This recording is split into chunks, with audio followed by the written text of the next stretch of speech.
आज हम चर्चा करेंगे बेलगान ज़मीन क्या होता है, इसका रसीद जो है कैसे कटाएं। आज इस वीडियो में जो है हम आपको बताने वाले हैं बेलगान ज़मीन क्या है और इसका रसीद जो है हम कैसे और किस प्रकार कटाएं। इस ज़मीन का जो है महत्व क्या है, इस ज़मीन को जो है हम अगर यदि हमारे पास है तो इसका रसीद को हम किस प्रकार कटाएं, राजस्व जो है किस प्रकार कटाएं। बेलगान ज़मीन एक ऐसा ज़मीन या भूमि है जिसका राजस्व जो है वसूली रजिस्टर 2 के अनुसार वर्तमान में जो है वह सभी ज़मीन बेलगान ज़मीन है।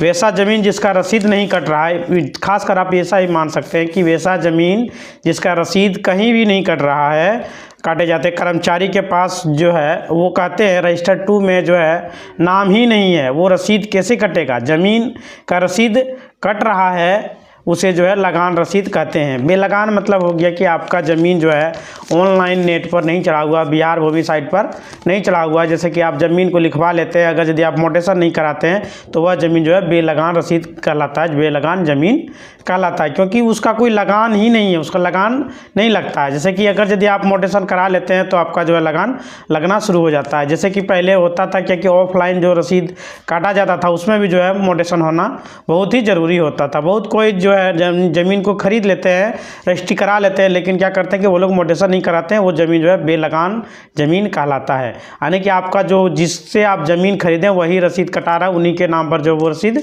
कट रहा है। आप जब कटाएंगे तो उसका ज़मीन से कट के घट के आपका ला पर चढ़ जाता है और उसका जो है लगान लगना शुरू हो जाता है। यानी कि एक तरह से माने तो आप अगर यदि ज़मीन को खरीदते हैं और उसका रसीद को जो है आप नहीं कटाते यानी मोटेशन नहीं कराते हैं तो आपका जो है वो ज़मीन बेलगान कहलाता है। अब जो है रसीद कैसे कटेगा, रजिस्टर 2 में जो है नाम अंकित नहीं है तो आप जो है रजिस्टर 2 में पहले नाम अंकित कराने का जो है सोचिए, यानी कि मोटेशन कराइए जाके, ताकि आपका रजिस्टर 2 में नाम चढ़ जाए। ज़मीन का जो है मान लीजिए खतियान है तो आपके पास केवाला होगा या किसी लिए जो है आपके पास बेलगान, अगर उसको बेलगान कहेंगे तो मान लीजिए कुछ खतियान है तो केवाला भी होगा, नहीं होगा तो आप जो है उसका रसीद कैसे कटाएंगे। ऑनलाइन में चढ़ना अति आवश्यक है। अगर यदि केवाला है तो उसको मोटेशन कराइए, खतियान है तो रसीद कट जाएगा आपका। आप भी जो है इसका रसीद कटा सकते हैं ऑनलाइन। आप जो है क्या कि आपको कर्मचारी के पास जाने की ज़रूरत नहीं, आप उसका जो है रसीद ऑनलाइन कटवा सकते हैं। पहले हम बताते हैं कि जो है खतियानी रैयत जिसका जो है वर्तमान में जो है रसीद नहीं कट रहा है, जो कि खतियानी है वो रैयत है लेकिन उसका जो है वर्तमान में ज़मीन नहीं कट रहा है, यानी कि ऑनलाइन में चढ़ा हुआ नहीं है, जिसकी वजह से वो परेशान है, जिसका रसीद नहीं कट रहा है, तो जो है आपको सबसे पहले खतियान का फोटोकॉपी ले लेना है। उसके बाद जो है एक वंशावली तैयार करना है। जिस प्रकार आपका खतियान में जैसे आपका दादा परदादा के नाम से अगर यदि ज़मीन है तो उसको आप क्या करिएगा कि जो है वंशावली बना लीजिएगा। जैसे कि उसका कितना बेटा, उसका कितना बेटा, सिर्फ बेटे को जो है देके उसका जो है भाग जो है लिखना पड़ेगा, जो कि इसका हिस्सा इतना होगा, इसका हिस्सा इतना होगा। आपको जो है एक वंशावली तैयार कर लेना है, क्योंकि खतियान में जो है दादा परदादा के नाम होंगे, इसलिए अलग जमाबंदी जो है कायम हो तो मान लीजिए अलग जमाबंदी जब आपको कायम कराना तो 100 रुपया के स्टाम्प पर आपको वंशावली बनाना बहुत ही ज़रूरी है। बंटवारा नामा जिसको कहा जाता है, सभी पाटीदार जो है मिल के बना लीजिएगा। उसके बाद एक आवेदन जो है तैयार कर लीजिएगा सादा पेपर पर, जो है उस पर विषय लिखना है लगान निर्धारण से संबंधित। अंचलाधिकारी के नाम से जो है आवेदन लिखना है और उसमें विषय में लिखना है लगान निर्धारण से संबंधित। तो वो क्या करेंगे, आपका लगान को अलग अलग निर्धारित करेंगे। सभी को जो है एक साथ अंचल में जमा कर दीजिएगा, मतलब वहाँ जाके सब कोई एक साथ जाइएगा और उसको जो अंचल में जमा कर दीजिएगा। आप अगर यदि चाहते कि खाता अलग से खुले तो आपको बंटवारा नामा जो है अलग से देना पड़ेगा, कहा गया है। जैसे ही आप जो है यह आवेदन अंचल में जमा कीजिएगा तो अंचल अधिकारी जो है सीओ जो है क्या करेगा, आपका आवेदन रख लेंगे, रिसीव करेंगे और आपका जो है पेपर का जो है वेरीफाई करेंगे, यानी कि वो क्या करेंगे कि अपने स्तर से जांच पड़ताल करेंगे कि आपने जो खतियान दिया है वो आप ही के दादा परदादा का है या किसी और का है। वंशावली जो आप दीजिएगा उसको भी जो है चेक किया जाएगा ताकि वो जो है सही निर्णय ले सके। उसके बाद सारा चीज़ जो है सही होने के बाद जो है आपका प्लॉट पर जो आएंगे, यानी कि आपका ज़मीन पर आएंगे, प्लॉट पर दखल कब्जा भी देखेंगे कि किसका दखल कब्जा है, आपका दखल कब्जा है या नहीं है, वो सब जो है वो चेक करेंगे। इसके बाद जो है प्लॉट पर दखल कब्जा देखने का बाद जो है आपका वेरीफाई करेंगे, मतलब वो जो है ओके कर देंगे। उसके बाद आपका सब सही रहा तो वो जो है एक रिपोर्ट तैयार करेंगे। उसके बाद कर्मचारी भी रिपोर्ट अंचल में जमा करेंगे। जो है बड़ा बाबू के पास जैसे ही आपका आवेदन हो जाएगा, उसके बाद जो है आप जो है वहाँ पर पहुँचेंगे और उसके लिए जो है आपको सारा कागजात को रेडी रखना है और जो है आप बड़ा बाबू से मिल सकते हैं। आपका जो है बोलिएगा वहाँ पर जाकर मेरा रिपोर्ट ज़मीन का जो है आगे की प्रक्रिया क्या है, कैसे वो मतलब हमको जो है लगान निर्धारण करके जो है वो हमको मिलेगा, क्या करना पड़ेगा। तो आपको वो बताएंगे कि आपका जो है वर्तमान में सरकारी अमीन से जो है नापी कराना होगा। इसके लिए जो है आपको चालान कटाना होगा, मतलब एक चालान होता है सरकारी अमीन से। जब आप नापी कराना चाहते हैं तो उसके लिए आपको एक शुल्क देना पड़ता है, ताकि आपके जो है प्लॉट पर यानी कि आपके ज़मीन पर वो अमीन जाकर अच्छे से नापी कर सके। वो सारा डाटाबेस को तैयार करके जाते हैं, आप कुछ बताते हैं, कुछ वो अंचल से प्राप्त कर लेते हैं और वहाँ पर जाके आपको प्लॉट पर नापी करते हैं। उसके बाद सरकारी अमीन जो है नापी करेंगे और अमीन एक जो है रिपोर्ट तैयार करेंगे। अब जो है अमीन भी एक रिपोर्ट तैयार करके बड़ा बाबू के पास देंगे। उसके बाद जो है बड़ा बाबू अपने हिसाब से दोनों रिपोर्ट को देखते हुए, यानी कि अमीन के रिपोर्ट को और अंचल अधिकारी के रिपोर्ट को और जो उन्होंने तैयार किया है सभी को देखते हुए जो है एक फाइल तैयार करेंगे, करके जो है अंचल अधिकारी के पास भेज देंगे। अंचल अधिकारी जो है उसे वेरीफाई करेंगे और करके और DCLR के पास भेज देंगे, जो आपका डिस्ट्रिक्ट में होता है, जो होता है वहाँ पर। दोस्तों DCLR साहब जो है वेरीफाई कर लेंगे तो सब कुछ अंचल अधिकारी के रिपोर्ट से ही जो है वो अपना आदेश जारी करेंगे, यानी कि जो अंचल अधिकारी जो रिपोर्ट देंगे अमीन के नापी के बाद, उन्हीं के आधार पर जो है वो वेरीफाई कर देंगे कि फलाना आदमी के जो है पूरा कागजात सही है, इनके नाम से नया जमाबंदी कायम किया जाए। इसके बाद अंचल अधिकारी क्या करेंगे, जमाबंदी कायम कर दिया जाएगा। जब जमाबंदी कायम हो जाएगा तो उसका जो है रसीद कटने लगेगा। जो इस प्रकार से वह जो है बेलगान ज़मीन जो है लगान ज़मीन में बदल जाएगा। यानी कि आप समझ सकते हैं, आप जो है अगर ये खतियान का रसीद कटाना चाहते हैं, नहीं कट रहा है, तो आप जो है सबसे पहले अंचल अधिकारी में विजिट करेंगे, जाएंगे, वहाँ से जो है अपना सारा प्रक्रिया को पूरा करेंगे तो आपके जो है प्लॉट पर एक सरकारी अमीन आएंगे, जैसा कि मैंने आपको बताया पहले, और वो जो है आपके ज़मीन का नापी करके अंचल को भेज देंगे और अंचल उसको वेरीफाई करके DCLR साहब के पास भेज देंगे। आपको कुछ नहीं करना है, आपको सिर्फ अंचल में आवेदन देना है, सभी को मिल के वंशावली वगैरह तैयार करके। आपको परेशान होने का ज़रूरत इसमें नहीं है कि हम कैसे करेंगे, हमको देखा हुआ नहीं है, ये सब आपको सोचने का ज़रूरत नहीं है।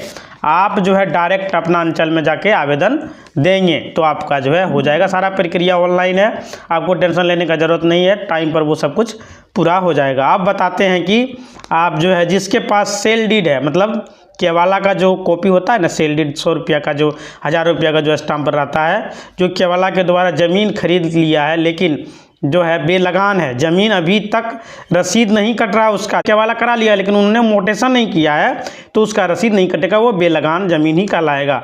तो उसका भी सेम प्रोसेस है, उसका भी जो है रजिस्टर्ड 2 में नाम नहीं होगा। दाखिल खारिज होगा तो उसका जो है कुछ भी नहीं करना होगा। मान लीजिए, आप सही बताया जा रहा है कि आपका अगर यदि दाखिल खारिज किया हुआ रहेगा तो आपको कुछ भी नहीं करना पड़ेगा, आपका ऑटोमेटिक रजिस्टर्ड 2 में नाम चढ़ जाएगा। आजकल ऑनलाइन का प्रक्रिया है, इसलिए आपको कुछ नहीं कराना है। अगर यदि सेल डीड यानी केवाला है तो आप डायरेक्ट उसका जो है मोटेशन में डालेंगे, चाहे आपका ज़मीन कितना पुराना हो, आज से 100 साल पहले का हो, 50 साल पहले का हो, 20 साल पहले का हो, आप डायरेक्ट उसको मोटेशन में ऑनलाइन में डाल दीजिएगा। सारा पेपर को लगा के आपका वो मोटेशन हो जाएगा। अगर यदि मोटेशन में आपका रुकता है, ज़्यादा टाइम लेता है, तो आप क्या करेंगे, अपने जो है अंचल में विजिट करेंगे। वहाँ पर आजकल आप समझ सकते हैं कि बिहार में क्या हो रहा है, बस वो प्रक्रिया पूरा करेंगे, आपका वो ज़मीन का जो है मोटेशन हो जाता है। अगर यदि आप वहाँ पर कुछ नहीं देना चाहते हैं तो आपका कुछ दिन के बाद ऑटोमेटिक मोटेशन हो जाएगा, वो रिजेक्ट नहीं कर सकता है। अगर यदि कोई ऑब्जेक्शन बीच में डालता है तो वो मोटेशन रुक जाता है, फिर आपको अपना जिला में जाके DCLR के पास केस करना पड़ता है, भूमि एवं उप समाहर्ता विभाग में जाके, तब जाके जो है फिर आपका नाम पर वो मोटेशन होता है। इस बात को आप ख्याल रखेंगे। उसका भी जो है खतियान का कॉपी जो है लेकर लगाना महत्वपूर्ण है। खतियान का कॉपी केवाला और आवेदन तैयार करना, अंचल अधिकारी के नाम से जो है सेम टू सेम प्रोसेस वही है, उसी तरह होगा। DCLR से वेरीफाई होगा, उसके बाद जो है आपके नाम से नया जमाबंदी कायम किया जाएगा। अगर यदि आपने मोटेशन नहीं कराया है तो आपको वो पूरा प्रोसेस का फॉलो करना पड़ेगा, आप बहुत परेशानी में आ जाएंगे। हाँ वो होगा, थोड़ा सा टाइम लग जाएगा आपको, आपका माइंड डिस्टर्ब हो जाएगा, आप इधर उधर से कितना दौड़िएगा आप। इसीलिए आप डायरेक्ट आप मोडेशन कर दीजिए, सारा कागजात को लगाइए और अपना जो है मोडेशन कंप्लीट करने के बाद रजिस्टर 2 में आपका चढ़ जाएगा। आपको परेशान होने का ज़रूरत नहीं है। इसमें आपका जो है भूमिका बहुत अहम है, क्योंकि आपका जहाँ जहाँ पेपर जाएगा, मान लीजिए अंचल में जमा किए हैं तो अंचल जो है आप वहाँ जाके बोलिएगा मेरा पेपर कहाँ तक गया है, यानी कि कहाँ तक वेरीफाई हुआ है, कहाँ तक पहुँचा है, तो जो है देखकर बताएगा। नहीं कर्मचारी के पास है तो वो कर्मचारी से मिलना होगा। कर्मचारी जो है साहब को बोलिएगा कि जल्दी से जल्दी फ्लॉट वेरीफाई करिए, तो फिर जो है कागज़ बड़ा बाबू के पास जाएगा, फिर जो है बड़ा बाबू से मिलना पड़ेगा और उसके बाद जो है जल्दी उसको बोलिएगा कि जल्द से जल्द इसका जो है नापी करवाइए। जब नापी हो जाएगा तो फिर आपको जो है बड़ा बाबू से मिलना है और उसका जो है रिपोर्ट DCLR भेजवाना है, क्योंकि आप नहीं मिलेंगे तो वो जो है जल्दी नहीं भेजेंगे, बहुत सारा टाइम ले लेंगे, हो सकता है कागज़ इधर उधर हो जाए, फिर आपको जो है दिक्कत हो। इसलिए आपको वहाँ जाके मिलना पड़ेगा और उनको बोलना पड़ेगा कि मेरा कागज़ को आगे भेजवाइए, ताकि जो है मेरा रजिस्टर 2 में जल्दी से नाम आ जाए। तो उसके बाद आप जो है जितना एक्टिव रहिएगा उतना जल्दी आपका काम होगा। उसके बाद आपका जो है अंचल अधिकारी के पास जाके कहिएगा कि जो है बाद में आसानी से आपका जमाबंदी कायम हो जाएगा। यदि आप सारा प्रक्रिया को पूरा कर लीजिएगा तो आपको अंतिम में अंचल अधिकारी के पास जाना है और जो है वो जो है सारा प्रक्रिया पूरा कर देंगे और आपका जो है रजिस्टर 2 में नाम आ जाएगा। लेकिन जब रसीद कटने लगेगा तो आप जो है सर्वे भी करा सकते हैं, कोई भी परेशानी आपको अब बेलगान ज़मीन की परेशानी नहीं होगी। यानी कि आपका जब प्रक्रिया पूरा हो जाएगा तो आप जो है उसका रसीद भी कटने लगेगा, फिर आपका जो है आराम से आप उस ज़मीन का सर्वे करा पाइएगा।